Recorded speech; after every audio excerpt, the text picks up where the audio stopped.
હવે આપ સાંભળશો દેવભૂમિ દ્વારકા જિલ્લાનું સમાચાર પત્ર, જેના લેખક છે કરણ જોશી। દેવભૂમિ દ્વારકા જિલ્લાના મુખ્ય મથક ખંભાળિયા ખાતે ગાંધી જયંતિની ઉજવણી ખંભાળિયા નગરપાલિકાના હોદ્દેદારો તેમજ આમ જનતા દ્વારા કરવામાં આવી હતી।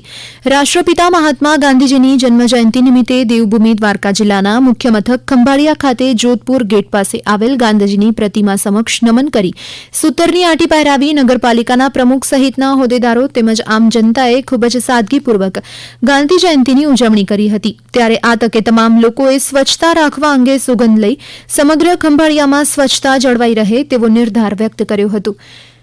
સ્વચ્છતા હી સેવા અભિયાન અંતર્ગત વિવિધ પ્રકારની પ્રવૃત્તિઓ દ્વારા જનભાગીદારી સુનિશ્ચિત કરીને સ્વચ્છતા તેમજ પર્યાવરણ જતન માટે જાગૃતિ ફેલાવવામાં આવી રહી છે। ઓખા નગરપાલિકા દ્વારા વિસ્તારમાં વીએ હાઈસ્કૂલ ખાતે હ્યુમન ચેઇન દ્વારા રીયુઝ, રિડ્યુઝ અને રિસાયકલનો સંદેશ આપવામાં આવ્યો હતો।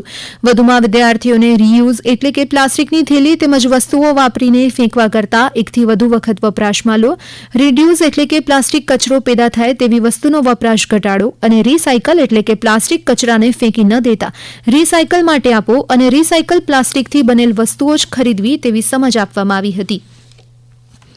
દેવભૂમિ દ્વારકા જિલ્લામાં વસતા દિવ્યાંગજનોના લાભાર્થે સ્ટીલ ઓથોરિટી ઓફ ઇન્ડિયાના સહયોગથી એલિમ્પનો ઉપક્રમે જિલ્લા વહીવટી તંત્ર અને જિલ્લા સમાજ સુરક્ષા વિભાગની કચેરી દ્વારા જીવન સહાયક સાધન વિતરણ કેમ્પ યોજાયો હતો।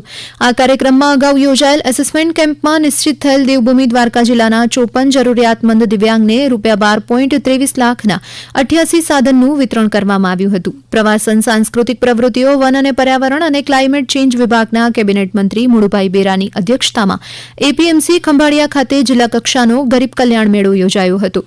આઈસીડીએસ દ્વારકા ઘટકના દ્વારકા નગરપાલિકા વિસ્તારમાં પોષણ માસની ઉજવણી અંતર્ગત ફોર્ટિફાઈડ ચોખા અને નમકને ફોર્ટિફાઈડ કરવા માટે ડેમો દર્શાવવામાં આવ્યો હતો તેમજ ફોર્ટિફાઈડ અને ટીએચઆરમાંથી બનતી વાનગીઓનું નિદર્શન તથા આરોગ્યને લગતી તમામ માહિતી આપવામાં આવી હતી। આ કાર્યક્રમમાં દ્વારકા ઘટકના સીડીપીઓ કાજલ ગોદમ, ડિવિઝનલ કોર્ડિનેટર ફૂડ ફોર્ટિફિકેશન તેમજ પ્રોજેક્ટ કોર્ડિનેટર ફૂડ ફોર્ટિફિકેશન અને મુખ્ય સેવિકાઓ હાજર રહ્યા હતા।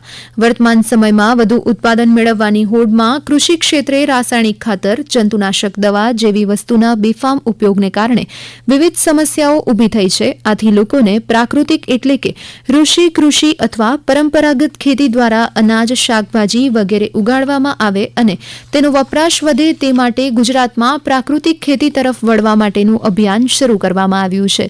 દેવભૂમિ દ્વારકા જિલ્લામાં પણ વધુમાં વધુ ખેડૂતો પ્રાકૃતિક કૃષિ તરફ વળે તે માટે સતત પ્રયાસ કરવામાં આવી રહ્યા છે।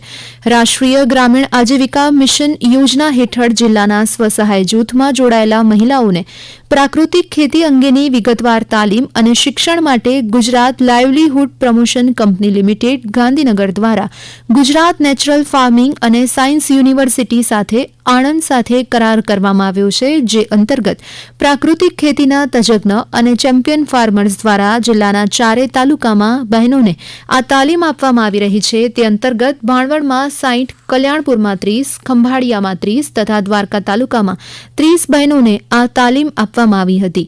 ખંભાળિયા ખાતે જિલ્લા કક્ષાનો ગરીબ કલ્યાણ મેળો યોજાયો હતો, જેમાં દેવભૂમિ દ્વારકા જિલ્લાના 12,411 જેટલા લાભાર્થીઓને 3.66 કરોડથી વધુ રૂપિયાની સાધન સહાય વિતરિત કરવામાં આવી હતી।